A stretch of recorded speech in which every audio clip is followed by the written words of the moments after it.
Brush 2 is brush 2, the third line. Oh, yeah. Below that, the third line. Oh, yeah. Okay, Scarpus, hello Linda. Low, How are you? severed heads. We'll come together now, I think. Yeah. No, we've been just discussing in the group. So, Scarpus, you haven't missed anything, we're just coming back. Can you hear me now, Scarpus? Yes. Good, Yes. okay. Good, alright, look, shall we just put a few of these things up? We may not be able to discuss all of them, but some of them, and we'll just, explore what people found and open it up. And by opening it up, we can look at how we're looking at it, in the way, if I put it this way, I'm trying to put myself in your shoes, and if whatever structure comes up, I can comment on it as if you were thinking about it, and how would we learn about it, and how would we analyse it. Yeah, that's the point. Anything. It's open. Here's a bit of slang. I think I used to use it in diploma sometimes. Very Aussies use it a lot, I think, because it sort of fits the culture. Open slather means no order, just anybody comment very casually. Alright, it's a collocation. Open slather, nobody lines up and does it carefully. Just alright, go for it. Yeah. Ellipsis. And Lewis, you've got something? Ellipsis, there are 3 examples. Yeah. One is in the first line. Right, what I'll try to do is get up, what I might do, Skypers, is just do the share the screen, and we'll get the text up. Let's see, because I've got, there's the text. Can you all see that text? Yeah, I'm trying to make it a little bigger. Alright, where are we? In the No longer after. not long after, yes? No long after. Mm-hmm. There is an ellipsis that he is omitting young, to repeat young. Oh, the young man. And young woman. True, yes. Yes, so here he doesn't repeat the young. Yep. Good point. And there's another ellipsis in the Next paragraph. no, in the third line from the bottom. Right. For his wife, and listen to her stories of eccentric patients and stories of hospital incompetence. True. Okay, yeah. So that's true. So her stories of that, and then, yeah, true. Good. So it makes it tighter, doesn't it? You avoid that repetition by ellipsing. Yeah. It sounds much nicer without it. It sounds too repetitive. So think about that as you're writing, where you can contract it like that, do so. So you mean, in a very simple way, is someone that is saying, I like banana, I like apple, I like tomato, I like... Yes. Cow. Now So with that instead of one, doing that- what else should you be doing, Lily? I like apples, I like bananas, I like avocados, because you're speaking generally. So you're going to pluralise all of those, aren't you? So instead of doing that, you just put Yeah. I like, blah, blah, blah, blah. That's it. That's an ellipsis. It is. It's one of the simpler forms. Now there are simpler and more complex. There are different kind of patterns, but yeah, that's one, absolutely. And it's related, as you say, to the example Lewis is pointing out. Good? Yeah, and you had a third. Another way of ellipsis is omitting the hyphen. Right.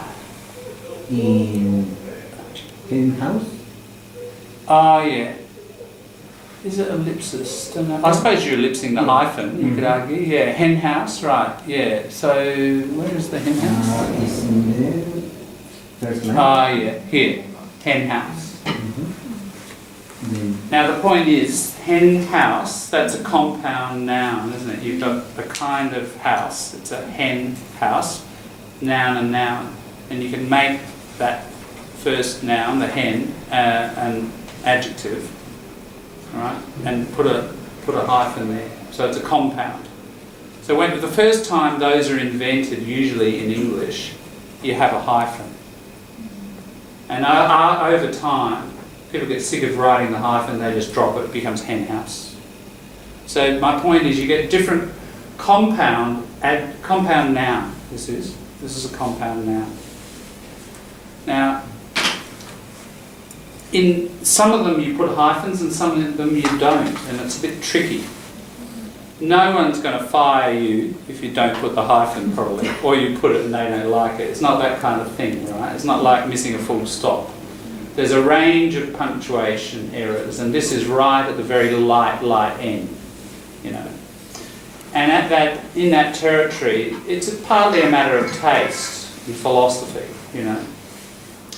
And you'll find some words in English have the hyphen. It's really up to you to be very sharp in your observation and notice what has the hyphen and what doesn't. And that will often change over time. If a word's relatively newly invented, it will have the hyphen. 10 years later, people have written it billions of times, the hyphen dies. Right? So it may change in your lifetime. Just be noticing it and shift with it. The hyphen dies, or do we still keep the space between two words? No, if the hyphen dies, then the whole thing collapses into one word. That's an important point. Don't leave the space there. So there was one, and there was another one. Wood smoke. Wood smoke, yeah. Second line in the second Oh, bar. yeah, here, wood smoke. Yeah, I'd probably just join that like that, yeah. Put a dash would seem a bit unnecessary. In firewood. Firewood likewise. Firewood probably was invented, centuries ago, and it's just one word. Same with wood smoke. These are old words, as you can imagine. They're old medieval words, aren't they? Mm-hmm. So those ones, yeah. I'm trying to think of I don't know if he's got any other compounds with hyphens in them. Yeah. Below, barely understood. Oh yeah, okay, barely The understood. 4 lines in the winter. Ah, okay. Ah, yeah, right. Yes, barely understood. Now that, that one will probably never combine and become one word. Too long. Yeah. Barely is an adverb. Well, yes, it is. That's qualifying the adjective, which is qualifying the noun, isn't it? Mm-hmm. That's right.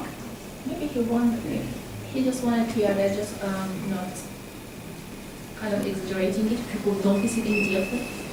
That Well, they very understood, and because of that, we put it there. Otherwise, it's not necessary. If you miss it out, they told barely. Barely, what's that do? That would be weird to have that just sitting there as an adverb by itself. And the reader would have a microsecond of confusion, and then they'd read understood. Oh, barely understood. It's a package. You have to go through that process, It's right? like a collocation. Yeah, but so in order for him to avoid the reader having those little microseconds of ambiguity and misunderstanding, you put the hyphen, and straight away the reader knows, right, I'm going to read this as a package. Do you see the point of the hyphen? Mm-hmm. It just eliminates a little bit of unnecessary processing and momentary and even just slightly unconscious confusion. It's happening so fast with a native or a good reader, they don't really notice it, but there is this little moment of, like the train goes off the rails, just for a microsecond comes back. It's best to put, I as a writer tend to try to use them where they're useful, because it will prevent that momentary confusion. Because in one way, without the hyphen, you will think that barely is qualifying how they talk That's right, quite possibly. and not about That's thinking about the right. story. That's right, and it's not qualifying the understanding. No. Yeah. It's qualifying. And when you've got that little hyphen, it's packaging it. It's like a bit of glue, isn't it? It's attaching it to the understood. Mm. So there's no ambiguity for the reader. They understand straight away. Yeah. But why he doesn't use barely understandable stories? Barely understood stories. Okay, barely understand. You could say that. You could say that. Barely understood. That just emphasises Okay, well that's an interesting one because barely understood means, I mean, the story is told sort of from the perspective of the young Anglo man and woman, isn't it? So they're sitting there and they barely understand. So that barely understood suggests they barely understood it. Now, it may not be barely understandable, there's a slight difference. Barely understandable is a general comment about the nature of that story and the average person trying to understand it. There's a subtle difference in the sense that barely understandable would be saying a comment on their language and that it's not very good. Barely understood means those two individual people don't understand it.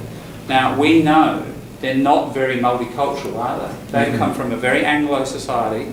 They've come into this place. It's all very strange for them. Maybe they're not especially good. Barely understandable for them stories, or barely understandable For stories them, you'd have. That's right. You have to say kind of for them, and it's better to say it like that. That's emphasis. It's a very subtle thing. It's an interesting point, Olga. It's emphasising the fact that that couple didn't understand. Rather than if you said barely understandable, it's commenting on the nature of their communication. Yeah. So whether he was aware of that when he did it, or a lot of times we write this unconsciously. So yeah, good observation. And very subtle. And that's a way to be economical with the language. Yeah, rather than writing barely understandable for them, you're tightening it up.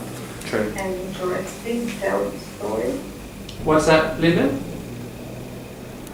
And making it more interesting, telling the story by playing with the words. True, yeah. And package it, Something. yeah, and it packages it Makes up it more interesting when you read something more joyful. It does, yeah, and it makes it smoother, really, and that adds to that enjoyment. Yeah. Any thanks, Lewis, for those 3 ellipses? Yeah, because ellipsis is tricky. It's like looking at what's not there. I've said that before. It's like, if we look around the room and we say, who's here, that's kind of easy, isn't it? If we say, who's not here, we have to think a little bit harder. Yeah. So How about as autumn merged into winter, that paragraph? yeah. Yes. And vermilion sunset were followed by sudden dark dusks and then touched. Mm-hmm. Something. Is there any ellipsis between dark dusks and touched? Yes, there is. Good point. Here. What could you put in there which would make it clearer, but a bit longer? And for a native, you don't really need to do it. Probably for non-natives, it would help. Followed by sudden dark dusk, which was touched. Yeah, which, just because it's plural, dusks, which were. Which were touched. Or that were. Yeah, so your relative pronoun and your passive auxiliary, your were touched. Yeah. That would make it more, so we'd be unpacking, wouldn't we? We'd be putting what was ellipsed back. And sometimes that makes it clearer and easier to read. So as a writer, you've got to think, who's my audience? Is it a multicultural audience and there's quite a few non-English speaking people? In which case you might want to write the unpacked version. If you're writing to people and you're reasonably sure that they're pretty high level and you want to write economically and elegantly, then you ellipse. These are some of the considerations. If you want to show off in IELTS and ISLBR and so on, do the ellipsis. Again, whether your IELTS examiner notices ellipsis, I'd say a lot of the time they don't. They should, but they don't. Because they're marking pretty fast and whatever, but, my point is, as a high-level writer, it's good to be able to control it. But yeah, that's a very subtle bit of ellipsis, well spotted. I have regarding the ellipsis. Yeah. Question is, where was it? As was demanded. So the men butchering the women, plucking as it was as was demanded. Ah, yeah. So it wasn't clear to me as it was demanded or as they were demanded. Yeah, right. So can we like a ellipse like this way, like a As it was. as it as- was. It's like as the situation demanded. That's there's a collocation in it. We say the situation demands whatever, that we need to do this, this, and this. But because he thinks Yeah. that's clear, Mm. subject is clear, that's Yeah. why he did ellipsis. That's right. Yes.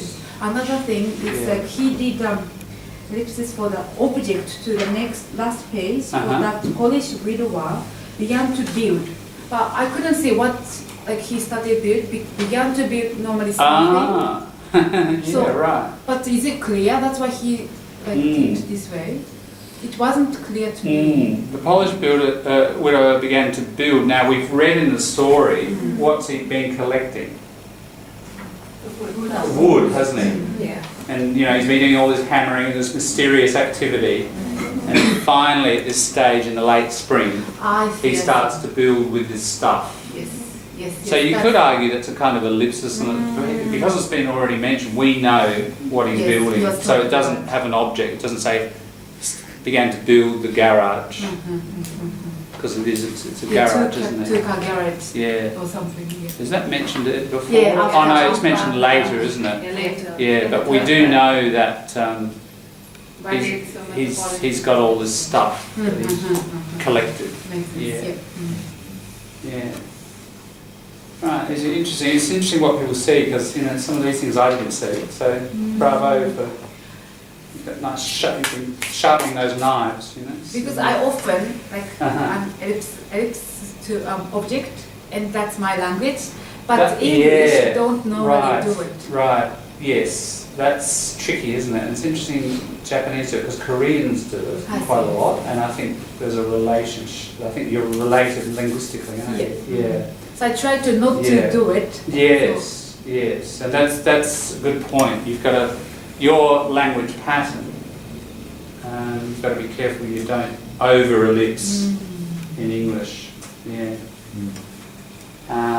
that's right. So verbs, I think more verbs in English have objects. That's what you'd be finding, isn't it, than in Japanese and Korean speakers too. On the other hand, Spanish is the other way around. Uh-huh. We put too many words Ah, right. in relation to English. Uh-huh. English is Ah. more economical than Spanish. Right. I've heard people say that. Yeah. Yeah, that's right. You have to just get inside that style, don't you? And not translate. That's the problem with translating. Mhm. Yeah. Good. Any other things that not necessarily, I mean, ellipsis, that's great, but there might be some grammar, punctuation, or other stylistic elements that caught your eye. Caught your eye. Collocation. He put the young husband at time, suspected. At time he put like, Ah, yes. it's not like usual place. Yes, like you could say at times the young husband Yeah. suspected that the da-da-da. The young husband at times suspected that the, yeah. Right, yeah, well that's interesting, isn't it? What is the effect of putting it in the mid, that's called the mid position rather than the initial position at the beginning, because that one, that's an adverb, isn't it? And you could move it to the beginning. Any thoughts by putting it there? What does it do? Emphasize. It does emphasise, yeah. Because the young husband paused, at times pause. You know, there's pause on either side and you're stopping and thinking about it. If you say at times, comma, there's one pause and then you get into the main clause. So if you've got a pause around two things, two pauses around one thing, you know, it's just on an unconscious level, it's gonna be, you're saying to the listener, wait for a second, here's some information, wait again, now I'm back to my main, you know, it does emphasise. And also works like brackets. It's additional information It that does. is not necessary. That's right, exactly, and we've done it before, and thanks for that point. Remember parenthesis? Just recycle it. Parenthesis are those brackets. That's the official name of brackets. Let's get the parenthetical. A parenthetical commas are those things, and that's exactly what we see here. We've got parenthetical commas. It's a bit of extra information, isn't it?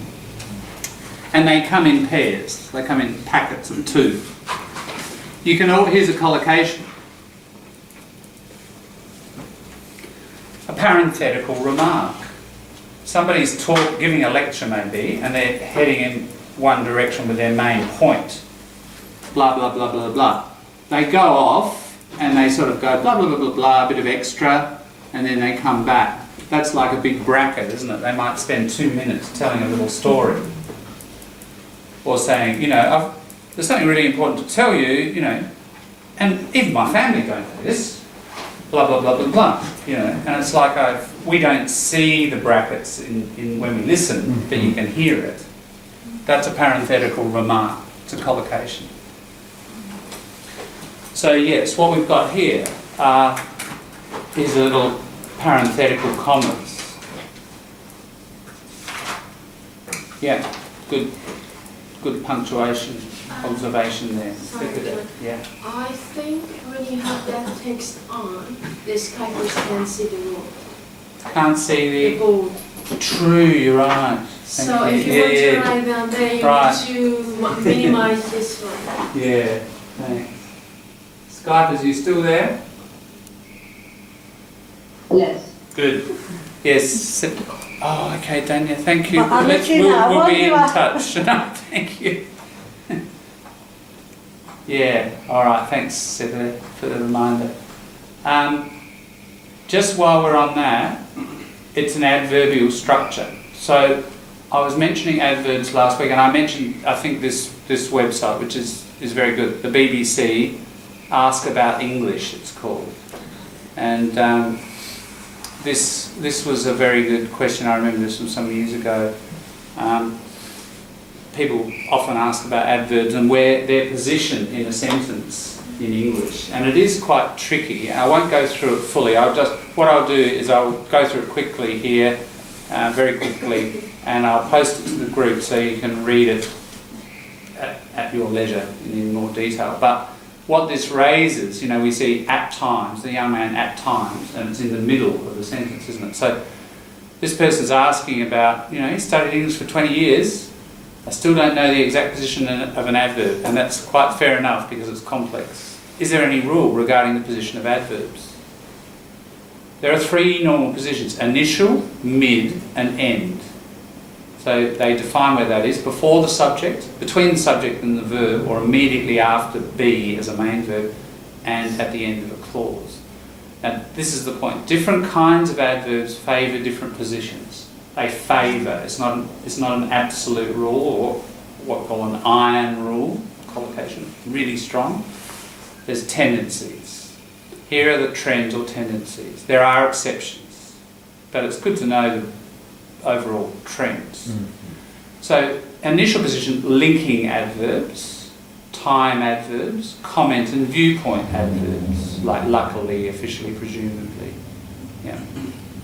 So there we've got different ones mentioned there. Mid-position, focusing adverbs like just and even, so like intensifying. Adverbs of indefinite frequency like often, always, never. Adverbs of certainty and degree, probably, obviously, clearly, completely, quite, almost. They tend to be mid-position. Some examples there. And the end position, adverbs of time and definite frequency, so not like often or usually, but last week, every year, more definite. And adverbs of manner, so how something's done, well, slowly, evenly. And place, where it happened, in the countryside, at the window. These tend to go at the end. That is the pattern. And there are examples there. Right? So, yeah. Have a read of that, and perhaps, you know, if this issue comes up. So there, what sort is that? If we just read those categories, I know it's very quick, but at times. Frequency. Definite frequency or indefinite? Indefinite. Yeah. And what was the tendency? Mid. Initial, mid, or end? Mid. And there it is. It's in the mid, isn't it? Yeah.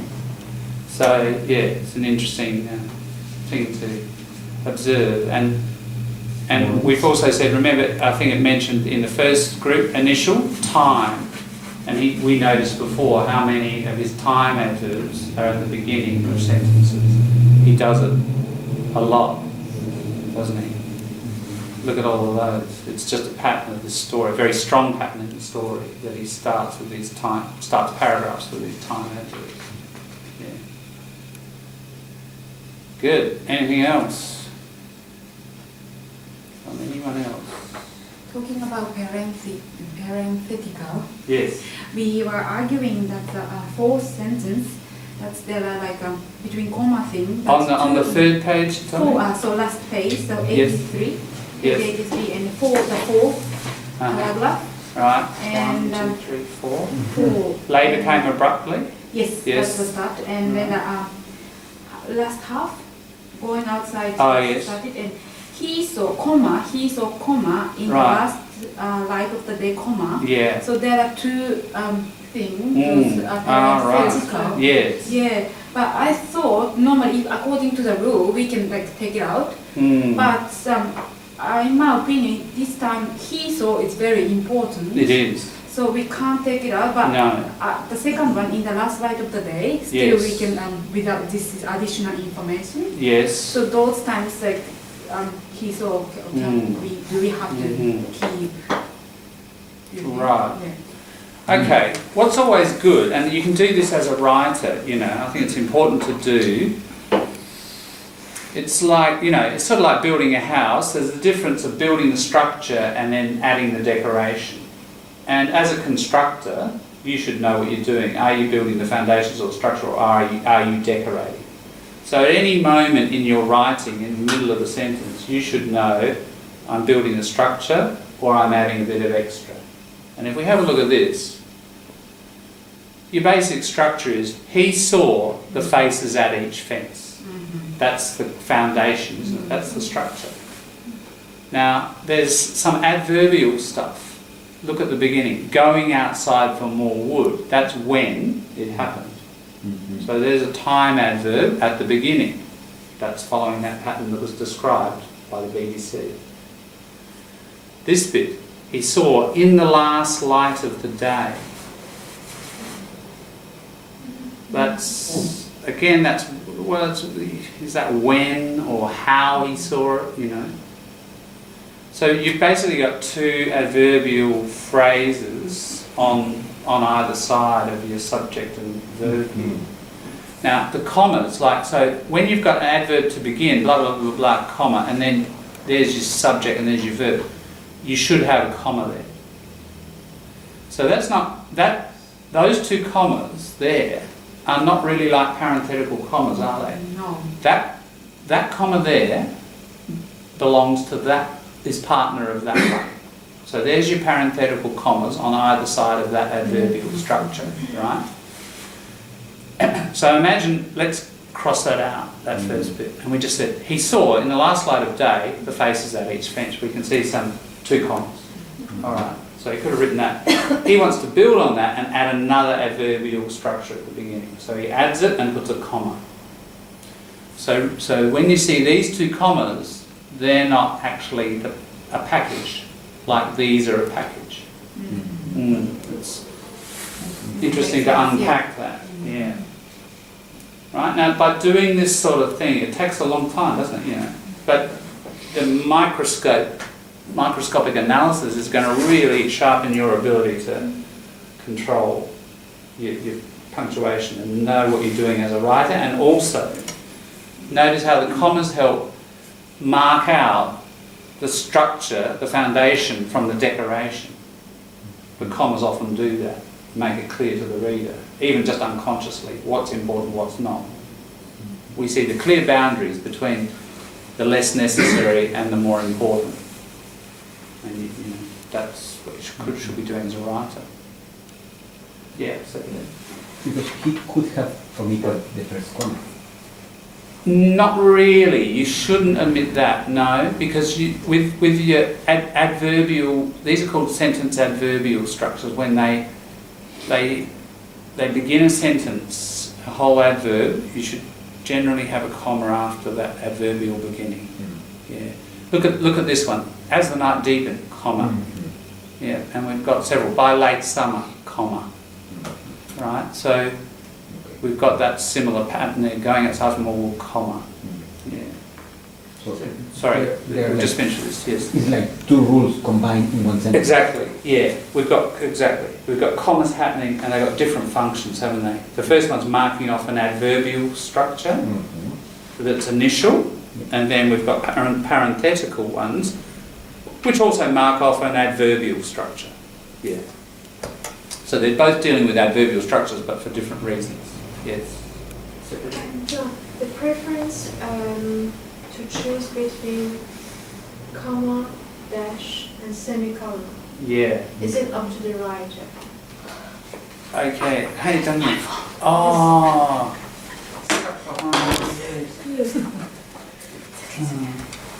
Right. Let's, in page 82, Yes. on page 82, the paragraph before the last one. Alright, paragraph 80. Sorry. Page 82. Page 82. So that's the second page. Yes, at the bottom, Yep. paragraph before the last one. Yes. About the ducks. Yeah, in the winter. Yes. And Yep. then it's a barely understood stories, dash, and butchering the woman talking. Ah, yeah. Dash, right. Okay, the dash there. Alright, so you're wondering whether you could put Semicolon. right or When comma, but then yeah. Now, alright, let's deal with a comma. If you put a comma, you've got lots of other commas, haven't yes. you? So, and that point, you're wanting to separate that section off from that section more markedly, yeah, because it's a structural shift. So if you put commas, the reader, I think, will get a little confused. So you need something a bit stronger than a comma. Yes. Semicolon, you can't do a semicolon. Why can't you? Because, yeah. If you put full stop, Exactly. then That's- it still needs something to add to this. So full stop doesn't complete. That's right. That's always your test, isn't it? Oh, let's try a semicolon. All right, but as I've mentioned, the litmus test, like the ultimate test from chemistry, isn't it? Litmus test with acid. We say litmus test in English. The ultimate test is we should be able to put a full stop there and then read that, and it should read as a sentence. And if it doesn't, we can't use a semicolon. So let's put a full stop and tell me if this is a full sentence. The men butchering, the women plucking as was demanded. It's not, is it? As you point out, it's incomplete. It's what we call a sentence fragment, and therefore we can't use a semicolon here. Brackets, barely understood. Bracket wouldn't really. That's right. We can't really use a bracket. Yeah, our choice has to be here, the dash. Yes. Just making kind of a comparison with my language. Yeah. Normally in those kind of moments in writing, we put the 3 dots. 3 dots. Thinking. Yeah. So I barely understood 3 dots. The man butcher. That means in my language, in our writing, it means then it lets you understand that something else coming. Oh, you mean dot, dot, dot, like 3 full stops then? Yeah, 3 full stops. We use the same dash if we want to continue sentence. Like it's still hard to continue the sentence. Yeah, dot, dot, dot wouldn't work here. Dot, dot, dot tends to mean in fiction like a bit of time has passed. or like missing something. Yes, and in non-fiction, in reports and things and quotations, it means something's been removed. Yeah, so that won't work here. I think the dash is the choice. Yeah, the best choice here. Yeah. Any other points? Otherwise, I'm happy to talk about a few that I noticed. But I just want to highlight Yeah. one more. In the page page 82, Yep. before the last paragraph, Yep. there are verbs in past tense used as an adjective. In the third line, upturned buckets. Ah, yes. Yes. Upturned buckets. Yep. 3 lines below, fractured dialogue. Right. Yes. And the next line, severed. True. You've got a little. It's interesting little cluster there, isn't it? Yeah. Good point, Lewis. Yeah. That you're getting those adjectives from verbs, aren't you? With the ed, the participle structure. Yeah. And you've got 3 there. Yeah. So that's often you can do that, can't you? But it's a quick and easy way of making an adjective out of a verb. Mm-hmm. Yeah. But not Not everyone does. Yeah, No, they don't all do that. Which one you That's can right. use? You do. You've got to be careful. Yeah. Okay. There. Let's see. Can I just take you through a few things, like, let's start on that second page. I'll try, how are we going for time? Right. I'll try to do it in 10 minutes, quarter of an hour, and then we'll have a break. This structure here, they found themselves smiling back at the neighbour. I just thought that's possibly an interesting structure that you might like to use at some point. It's as autumn merged into winter paragraph. So page 2, paragraph 1, 2, 3, 4, 5, is it? Depending on how you count it. Yeah.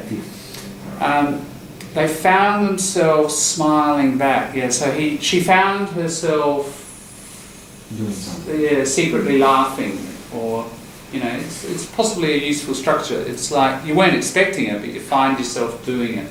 And he does it again further down. Look, down second to last paragraph. The newcomers found themselves shouting. So they're sitting around plucking the feathers and a lot of talk and chat, and they've been very sociable, and it got louder and louder, and they felt intoxicated. It sort of made them feel a bit drunk. There was all this activity, and they found themselves shouting as well. Now, do you remember in the first page, the Macedonian family next door were shouting, and they're the quiet Anglos, But there's this transformation, isn't it? They find themselves mixing with these people, and they're shouting too. So it happens when the environment kind of unconsciously changes you, and you find yourself doing something that you weren't doing before.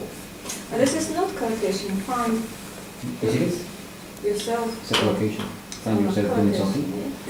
I don't know, is it a grammatical structure in the sense of you find, and there's this reflexive, she found herself, I found myself, they found themselves, and notice what happens, you verb ing, isn't it? So, found themselves smiling. She found herself doubting for the first time what her parents were saying. She found herself doubting. I think it's a participle. That ing can be a present participle as a verb or a thing. You find yourself doing something, it's a process. So I think it's a verb here.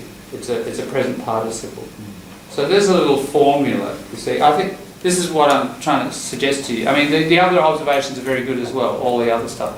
I'm just picking out things that might, again, be, in the learning edge territory. Why does he use that twice in 2 paragraphs? Because he's describing this transformation of people, isn't it? Their personal growth, their adaptation, and they're moving into new behaviours, and they find themselves doing this stuff they weren't really intending. That's what the story is all about. So that's why that grammar is there.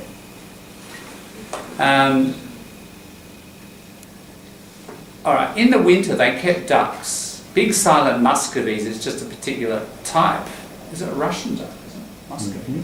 Yeah, from Moscow. That stood about, look at that about. That stood about in the rain. Let's take the about out. That stood in the rain growing fat. But they stood about in the rain. They endure. Yeah, what's the feeling of stand about? There's an interesting use of about. And it's a bit like this one. They all sat around on blocks and upturned buckets. We could say they all sat on blocks and upturned buckets, but they all sat around. More relaxed. It is. Both are more relaxed, yeah? So if you stand around or you sit around, yeah, it's got this relaxed sort of feel. It's like, you know, you're not all in rows, it's just kind of casual arrangement of chairs and you're sitting around, hanging out, that sort of feel. And come around as well. Yeah, kind of. Yeah. Come around as well. That's right. Yeah, you can say, come to my house, come around. It's got that more casual feel, hasn't it? Yeah, good point. And if people just stand about, oh, we're just standing about, maybe it could be a bit impatient, like, oh, you know, we're hanging around, like, where's the guy? He should have turned up. We're just standing about. Standing about is like standing here, then standing there, then kind of like, yeah, no real order. Like that's standing about, different positions. Similar idea. You are just moving around. Yeah, that's right, moving around this general, almost semi-random sort of thing. Yeah. And then the Macedonian family showed them how to slaughter and to pluck and to dress. He just repeats the and a couple of times, doesn't he? And it's sort of an emphasising thing. And normally in normal non-fiction writing for business reports and professional writing, we don't do that. But it's fiction, so it's a bit more emotional. And notice, it's the opposite of what he did earlier on when he said the Macedonian family shouted, ranted, screamed or whatever. And he missed out the ands altogether. Here he is putting more than you need in. So this use of and is a bit literary, so I wouldn't copy that. That's probably one of the only areas where he departs from normal, but you know, interesting to notice. Well, can we say at the other time when he says, you know, founders, come on, was more intensified because he was focusing on intensifying the situation. Yeah. But here is more relaxed, and that and true, it's yeah. a slow rhythm. Yeah, I agree. That's nice interpretation, actually. Yeah. Show them how to slaughter and do this and do that, and it's got this casual feel of standing around, sitting around. Yeah, I think you're right. And he changed style at the beginning of this novel. Yeah, this little story. It would be more short sentence, like yeah. he just like stand like some particular positions. Yeah. But now it's more relaxing, more literally different, and it just make us relaxing. Yes. It became transformation of this couple, and everything like transformation coming like slowly in relaxing way. That's an interesting point, because I would agree, and that's where things get relaxed. But then it's interesting, isn't it? Because at the end here, the labour, it gets really intense again, and it gets down to very short sentences. Yeah.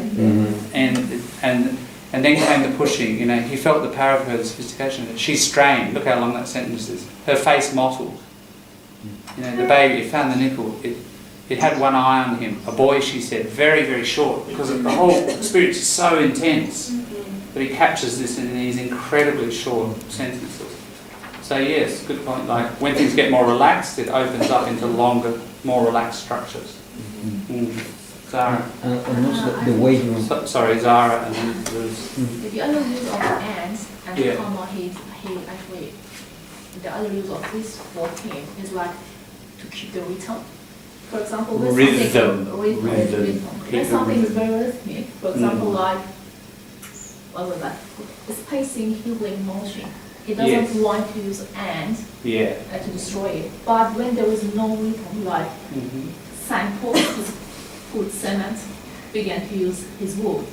He used and just to give the rhythm, just coming back, that kind of word. So it's make it more rhythmic. That's true. That's another point, isn't it? Where he uses the and twice there. Yeah, because there is no rhythm between the words. He used it, so you feel that rhythm. Yeah, I agree. It's all about rhythmic control. Now, these sorts of things, as you know, non-literary writers, professional writers, you don't have to think about so much, but nevertheless, it's still worth it. You know, you're writing a report. It's nice to have good good rhythms in the language. You know, it's not a piece of literature, but nevertheless, it helps the reader, helps them enjoy it, helps them get to page 78. You know, written 78 pages. Take your reader on a nicer journey. You know, if you can get that sense of rhythm, it's going to help. Lewis. My comment was in the same lines. It changed the rhythm. Along the same lines. Along the same line. My comment was along the same lines, in the same direction. Yeah. It changed the rhythm because if you omit the and, they show them how to slaughter, to pluck, and to dress. Yes. And with the and, you elongate the rhythm. Yes, you do. You stretch it out, and there's more. You appreciate the detail in each skill, I guess, don't you? Mm-hmm. It's emphasising. Sure. Yeah. Some other things I want to point out to you. Look at this. If at all. I thought that was an interesting structure. Their friends did not have children until 7 years after being married, if at all. What's that mean? If at all they have any children. That's right. Yeah. Yep. So that is a reasonably common little structure that you can use. Yeah. Somebody did not. It will be a negative verb generally. Yeah. Said it. If at all, can we say? I mean, I haven't found it here yet, but does it have any comma before? Not necessarily a comma, it's usually dash like that, and it comes at the end of the structure, isn't it? Like, last year, you know, thinking back, last year, I hardly went to an art gallery, if at all. You notice how it's a negative thing. It's like I didn't go. And then you think, maybe I didn't go at all, if at all, you know. So you make a comment about you make a negative verb. You know, he didn't visit his relatives much. He hasn't visited his relatives much in the last few years, if at all. We cannot use it in any positive way. Or exchange if and dash for or without any dash. Married, or at all. Is it possible? Not or at all. No, that would not mean the same thing. I just don't know. No, you've got to do an if at all. It's that thing. So again, that's like a little package of collocation, isn't it? But you have to learn how to control it. Well, Zara, your point. What was yours? About if at all. About whether you can use it positively. That's a very good question to be asking yourself. No, it's always about a negative thing. Yeah. Some interesting English going on down there.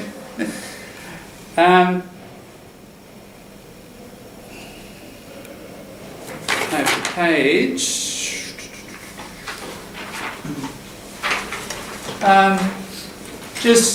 It's partly collocational, but the whole neighbourhood knew of.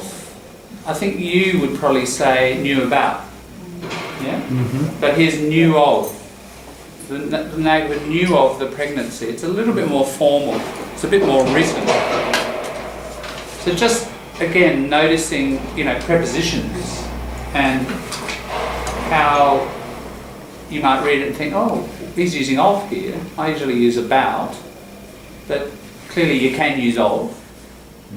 And then try it out yourself. That's the point. We're trying to discover these little things.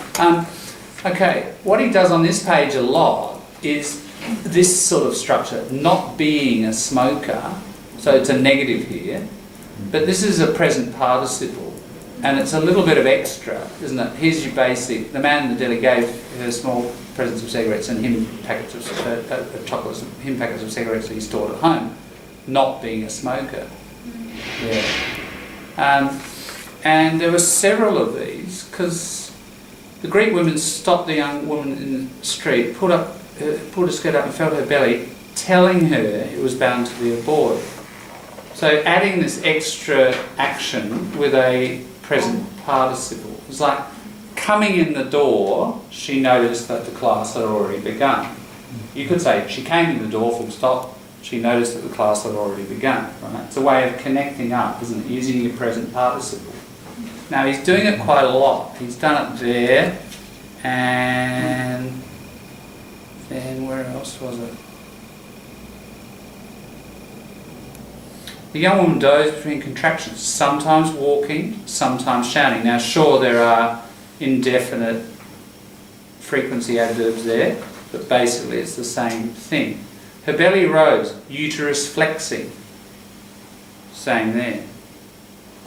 I think there was another one somewhere. Here it is at the beginning. We've talked about it already. Going outside for more wood, he saw the faces at the fence. So notice all that use of the present participle, how, you know, it's helping build those longer sentences, isn't it? Instead of linking it using, say, conjunctions or whatever, he's using this other structure. A couple of other things.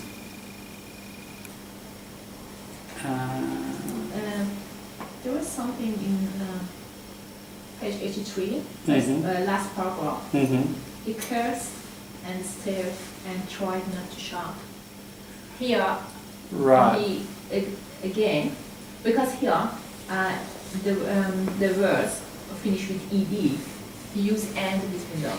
So it's make it very beautiful, like cursed and stared and tried. That's true. Like 5 ed at the same time. True, that's a good point. Sound-wise, you've got your D's at the end, and you've got your and, yeah. He caressed, by the way, not cursed. Cursed. Yeah. So it means that he's really, he is very careful about using and comma and when he is. Yeah, good. Thanks. There's another example of that, if we like, overuse of and, but it's not overuse, is it? It has exactly that function that you mentioned, you're right, and it combines with that ending of D, D and D. You get a nice sort of music to it. Yeah. There was another example, where was it?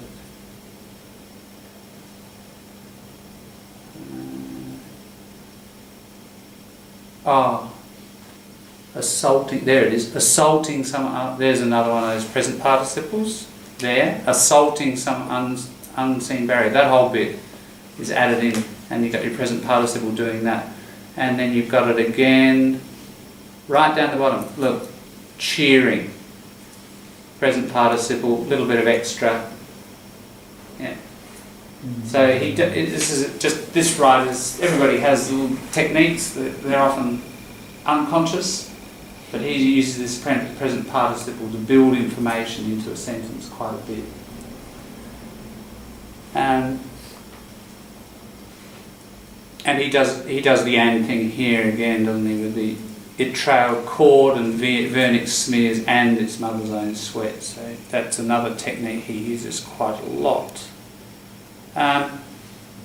He felt the power of her, the sophistication of her, little bit of ellipsis, and the sophistication, dropping off the and. So here's a case where he's using it less than usual. So it's very interesting writer in terms of his, as he said, Zara, his use of and. The other thing is, look, here's the use of and at the beginning of a sentence and even the beginning of a paragraph, and then came the pushing. Now that's it gets emphasis, and it helps the narrative, doesn't it? And then, here's the big moment, right? And then, right? So it works. But this is fiction. Don't do this as a non-fictional report professional writer. Don't start with and.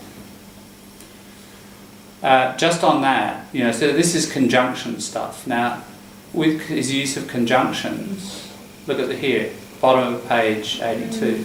But they had not planned on the pregnancy. Now, it's nice use because but is contrastive.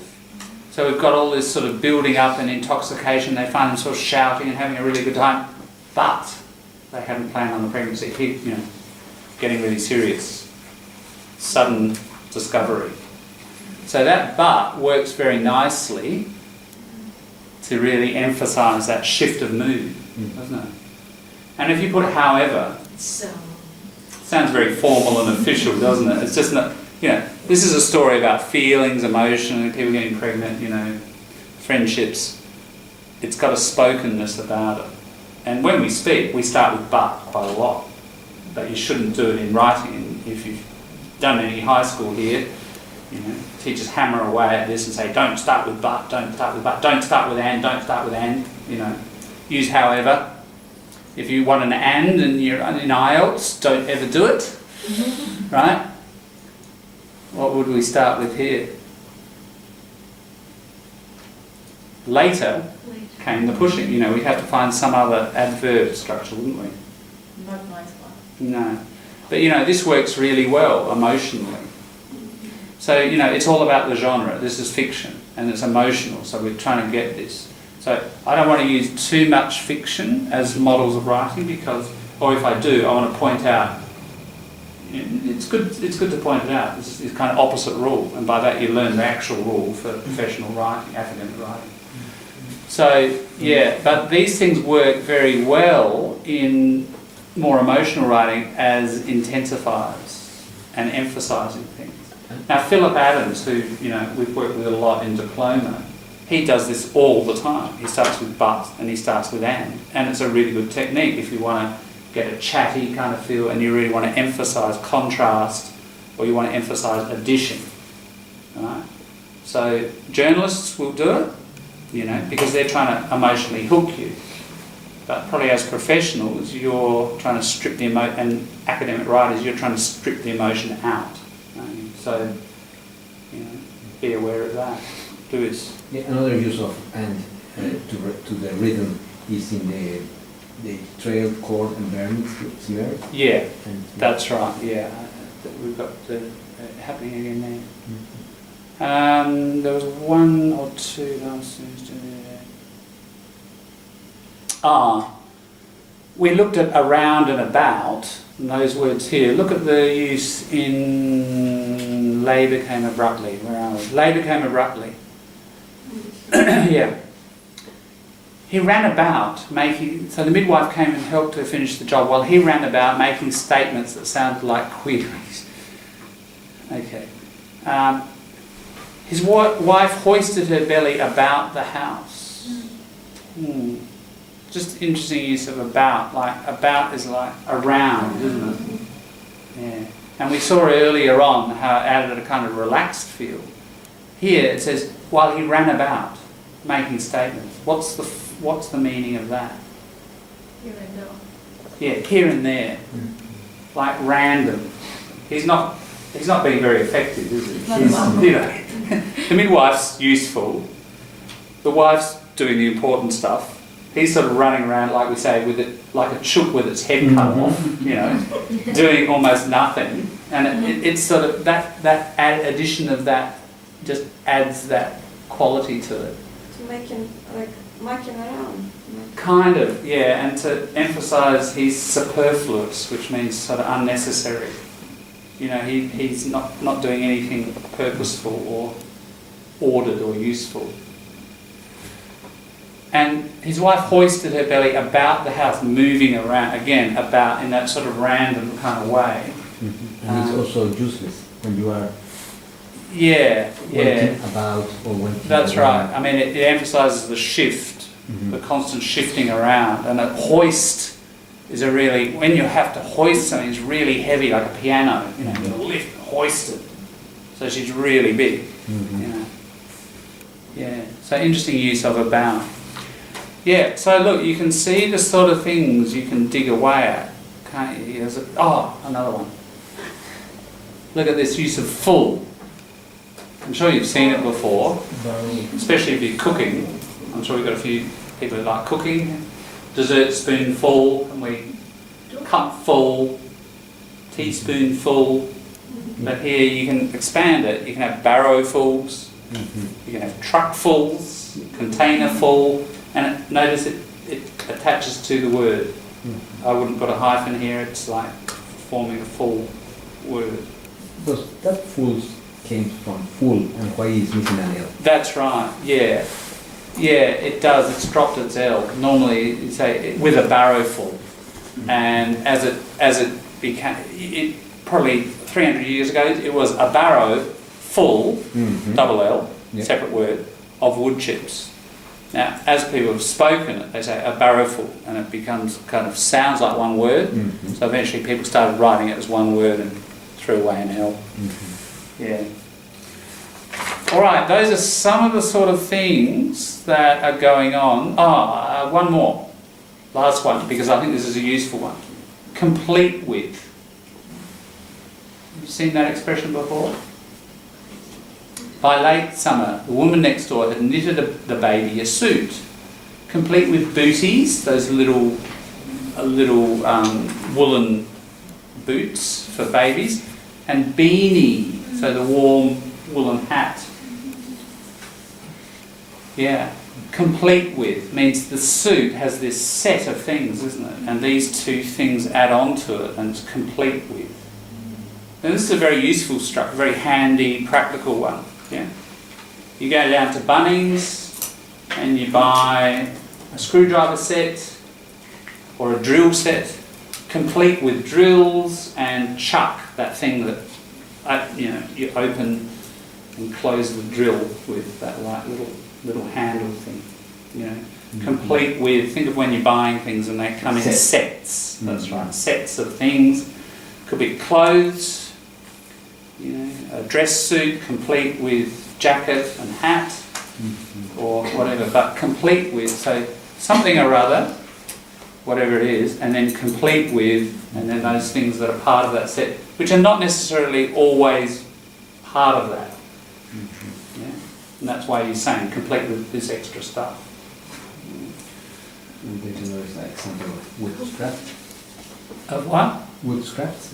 Yeah. Fourth line there. Yeah, wood scraps, yeah. Combined, there's another combined word. Yeah. Midwife. Midwife, true, yeah. Lots of compounds here. Alright, that's pretty close reading, isn't it? Now some of those things, I know that you had the feeling, that's just real polish, I'm not sort of ready for that, it's sort of, unnecessary. There'd be some things though that would be kind of more useful, either practical or useful for you as a professional writer or a student writing essays or whatever. You've got to decide, out of those probably a couple of dozen things we looked at, 20 or so, half a dozen of those things are probably useful for you to pretty much immediately practice. Alright, so we're going to have a break for 10, and then after that I'll throw you a bit of paper and we'll have 20 minutes or so of you just writing and trying to build these things into a little summary or a little commentary about the story, but try to use some of these structures. Right? That's the point of the exercise, is to observe and to... Skypers, can you see me now? And we're back to... You can see the board? Yeah, right, good. So, sorry, Skypers, did I have you on share during that time? Oh, stop sharing screen, hang on.